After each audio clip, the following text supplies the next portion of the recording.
नमस्कार दोस्तों, stock India YouTube channel में आपका हार्दिक स्वागत है। आप देख रहे हैं स्टॉक इंडिया यूट्यूब चैनल। यदि आप पहली बार चैनल पेज को विजिट कर रहे हैं, आप चैनल पर नए हैं तो बेल आइकन को हिट करके ऑल को भी सिलेक्ट कर लीजिएगा। और मित्रों, अभी चैनल पर लेटेस्ट एक वीडियो है वो अपलोड कर दिया गया है। और आज के जो Q3 जो रिलेटेड जो वीडियो है, इसमें केमिकल का जो एक स्टॉक्स है उस पर क्रैश का खतरा मंडरा रहा है। तो आप ये जो वाला जो वीडियो है वो अवश्य ही देखें। अगर आपके पोर्टफोलियो में ये स्टॉक्स है तो इसके Q3 जो रिजल्ट्स है वो पोस्ट हो चुके हैं और रिजल्ट है वो काफ़ी बेहद ही खराब देखने को मिल रहे हैं, इसलिए स्टॉक्स पर क्रैश का खतरा मंडरा रहा है। और अडानी ग्रीन के भी रिजल्ट इसमें कवर किए गए हैं और मदरसन सुमी के भी। और लेटेस्ट जो Q3 जो रिजल्ट है उससे रिलेटेड भी एक वीडियो है वो आज सुबह के सेशन में डाल दिया गया था। तो आप चाहें तो इन दोनों वीडियो को कवर कर सकते हैं और बहुत ही महत्वपूर्ण वीडियो हैं दोनों Q3 रिजल्ट से लेटेस्ट। तो शुरुआत कर लेते हैं अभी इस वीडियो की। और मित्रों, आ गए हैं सबसे पहले हम नॉर्मल स्क्रीन पर। और इस वीडियो में हम कुल 3 कंपनियों की चर्चा करने वाले हैं जिनके इसमें हम एक स्टॉक से चर्चा करेंगे एस्ट्रल पॉली की। तो एस्ट्रल जो है उसके Q3 रिजल्ट्स आते हुए देखने को मिल रहे हैं। तो चर्चा कर लेते हैं सबसे पहले एस्ट्रल पॉली के। जो एस्ट्रल जो पॉली है, आपको विदित होगा कि एस्ट्रल जो पॉली है वो बिल्कुल जो है प्लास्टिक जो पाइप है और प्लास्टिक्स के जो साजो सामान है, प्लास्टिक्स के जो घरेलू जो चीज़ें हैं वो बनाने का ये काम करता है। बहुत ही बेहतरीन कंपनी देखने को मिलती है और इसके हम 3 ईयर 5 ईयर के रिटर्न्स भी देखेंगे। तो सबसे पहले हम चर्चा कर लेते हैं इसके Q3 रिजल्ट्स की। और सबसे महत्वपूर्ण जो चीज़ आज इसमें निकल कर के आ रही है कि एस्ट्रल ने जो बोनस की जो घोषणा हुई थी, और आज इसमें कंपनी ने बोनस का जो रिकॉर्ड डेट है वो बोनस की रिकॉर्ड डेट है उसमें तय कर दी है।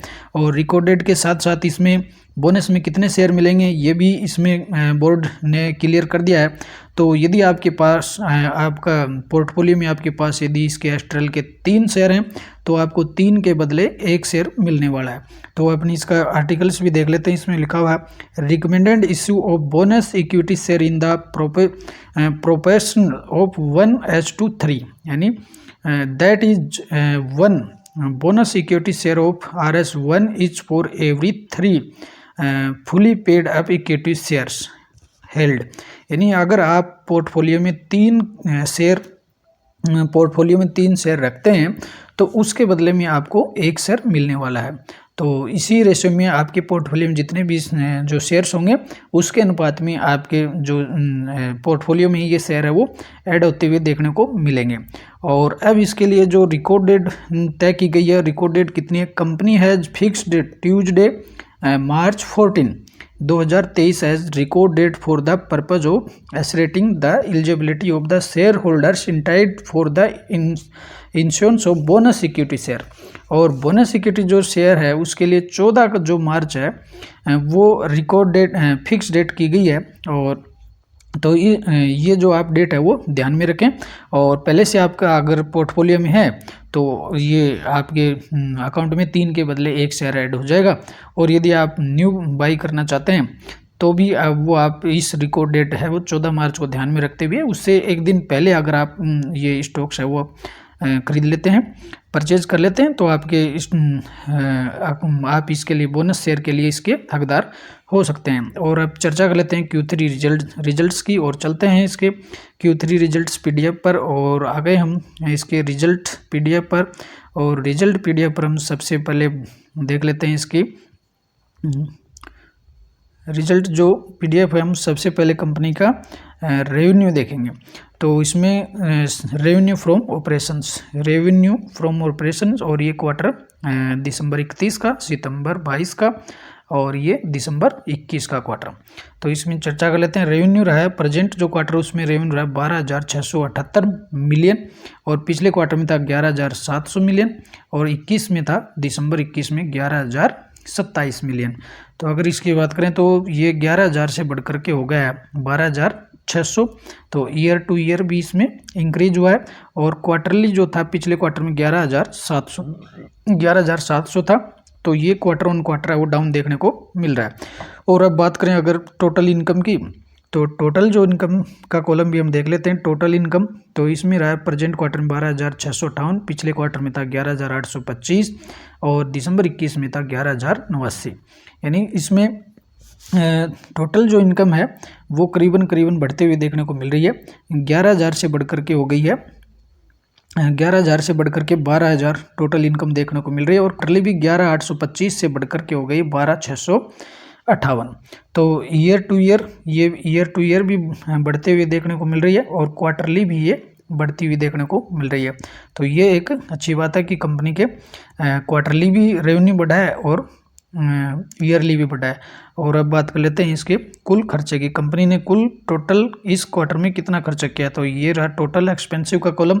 तो प्रेजेंट क्वार्टर में रहा 11,363 मिलियन और पिछले क्वार्टर में था 10,860 और दिसंबर 21 में था 9,392।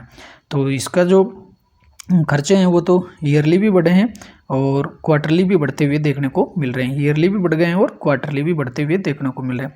और टोटल इनकम में से टोटल खर्चे घटा देंगे तो अपने पास आ जाएगा net profit for the period. तो net profit for the period का कॉलम अपन देख लेते हैं। नेट प्रॉफिट बिफोर टैक्स और net profit for the period. और ये रहा अपने पास net profit for the period का column, net profit for the period.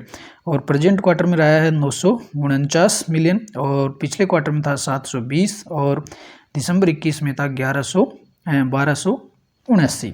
तो ये देखें तो ईयर टू ईयर भी घटते हुए देखने को मिल रहा है और क्वार्टरली भी ये घट गया, क्वार्टरली बढ़ते हुए देखने को मिल रहा है। तो क्वार्टरली जो है नेट प्रॉफिट वो तो बढ़ा है, 720 से बढ़कर के 949 होगा, करीबन इसमें 200 मिलियन का जंप है। और ईयरली है वो आपको डाउन देखने को मिल रहा है, करीबन इसमें आपको 300 मिलियन है वो कम हुआ है। और इन सभी का जो रिफ्लेक्शन है वो हमें ईपीएस में भी देखने को मिलेगा। और ईपीएस भी हम देख लेते हैं इसका। तो ये रहा ईपीएस का कॉलम और प्रेजेंट क्वार्टर में रहा 4.62, पिछले क्वार्टर में था 3.43 और 12 महीने पहले की बात करें तो था 6.34। तो ये ईयर टू ईयर तो घटते हुए देखने को मिल रहा है। इसमें करीबन 2 अंकों की है वो गिरावट देखने को मिल रही है, लेकिन ये क्वार्टरली है वो 1 अंक से बढ़ते हुए देखने को मिल रहा है। तो ओवरऑल देखें तो इसका मतलब ईपीएस है वो बढ़ रहा है और क्वार्टरली ईयरली घटा है और क्वार्टरली बढ़ा है। इसका मतलब ऑल ओवर रिजल्ट है वो ओके ही देखने को मिल रहे हैं, कोई बड़ी जंप भी नहीं है, तो इसमें कोई डाउनफॉल भी नहीं है। और यदि इसके एस्टिमेट की बात करें कि बाजार का एस्टिमेटेड कितना था, तो एस्टिमेट बाजार का 4.33 का था ईपीएस, यानी ईपीएस का एस्टिमेटेड कितना था 4.33 का था और इससे ज़्यादा ही कंपनी ने पोस्ट किया है। तो ऑल ओवर एस्टिमेट बीट हुआ है, तो रिजल्ट है वो अच्छे ही देखने को मिल रहे हैं। और अपन आगे चर्चा कर लेते हैं इसमें। और जो एक्सपेक्टेड कितना था इसका, एक्सपेक्टेड जो ईपीएस था 4.33 का था और एक्सपेक्टेड से ज़्यादा ही हुआ देखने को मिल रहा है और एस्टिमेट है वो कंपनी ने बीट किया है। और इसका जो एक्सपेक्टेड जो रेवेन्यू था 1.21 ट्रिलियन करोड़ देखने को मिल रहा है और उससे ज़्यादा ही रेवेन्यू है वो देखने को मिला है। और यदि हम पिछले क्वार्टरों की बात करें तो सितंबर 22 का क्वार्टर और जून 22 दोनों जो क्वार्टरों में इस ईपीएस था वो मिस्ड हुआ था। और जो सितंबर 22 में यानी पिछले जो क्वार्टर था उसमें 41 पॉइंट तक मिस हुआ था और उससे पिछले क्वार्टर में जून 22 के क्वार्टर में भी 20 पॉइंट तक है वो 20% तक है वो ईपीएस वो मिस्ड होते हुए देखने को मिल रहा था। तो ऑल ओवर इस क्वार्टर में इसने कंपनी के रिजल्ट है वो एस्टिमेट इसने बीट किया है और मिस नहीं हुआ है और जो जितना एक्सपेक्टेड था उससे अच्छा ही है आते हुए देखने को मिल रहा है। और यदि हम इसके आज के सेशन की बात करें तो आज स्टॉक्स में करीबन 1.25% की इसमें गिरावट देखने को मिल रही है और स्टॉक्स की जो ओपनिंग थी 2110 पर हुई थी और इसमें करीबन है वो 1 से 1.25% की गिरावट देखने को मिली है। और यदि हम बात करें इसके लास्ट 5 ईयर की, और लास्ट 5 ईयर की अगर हम देखें रिटर्न्स तो लास्ट 5 ईयर में बहुत ही बेहतरीन रिटर्न देखने को मिलते हैं, करीबन इसमें 330% का रिटर्न देखने को मिलता है। तो इस तरह से यही मैं कह रहा था कि अगर आप इस तरह की जो बेहतरीन जो कंपनी से लॉन्ग टर्म के लिए रखें पोर्टफोलियो में तो इसमें काफ़ी बेहतर रिटर्न बनते हुए दिखाई देंगे। अगर आप इसमें शॉर्ट टर्म के लिए रुकेंगे, आज लिया कल बढ़ा नहीं बढ़ाए, तो इस तरह की देखेंगे तो कभी भी इसमें पैसा बनेगा नहीं। और इसमें जो अगर हम लंबी जर्नी कंपनी के साथ तय करते हैं तो हमें सभी चीज़ों का फ़ायदा मिलता है, जैसे स्प्लिट भी मिल जाता है, बोनस भी मिलता है, डिविडेंड भी मिल जाता है। तो इस तरह के जो एक्शन कॉरपोरेट एक्शन होते हैं वो अगर हम एक प्रॉपर कंपनी के साथ लॉन्ग टर्म के लिए बने रहते हैं तो ये जो सभी चीज़ें हैं वो एक्स्ट्रा में हमें मिल जाती हैं और जिसका ओवरऑल फ़ायदा है वो पोर्टफोलियो पर देखने को मिलता है। तो इस तरह ये बहुत ही बेहतरीन कंपनी है और इसके साथ लॉन्ग टर्म में बने रहिए और अच्छा ही इसमें देखने को मिलेगा। तो मित्रों ये था एस्ट्रल के Q3 रिजल्ट्स और सभी तरह की डिटेल्स हमने इसमें कवर कर ली हैं। और यदि आज के सेशन में आपने Q3 रिजल्ट से रिलेटेड जो वीडियो अभी नहीं देखे तो आप ये दोनों वीडियो भी कवर कर सकते हैं। और यदि आप चैनल पे पहली बार विजिट कर रहे हैं तो बेल आइकन को हिट करके ऑल को भी सेलेक्ट कर लीजिएगा। और लेटेस्ट जो Q3 रिजल्ट है अगले वीडियो में फिर से मिलते हैं और लेटेस्ट न्यूज़ के साथ। तब तक के लिए नमस्कार।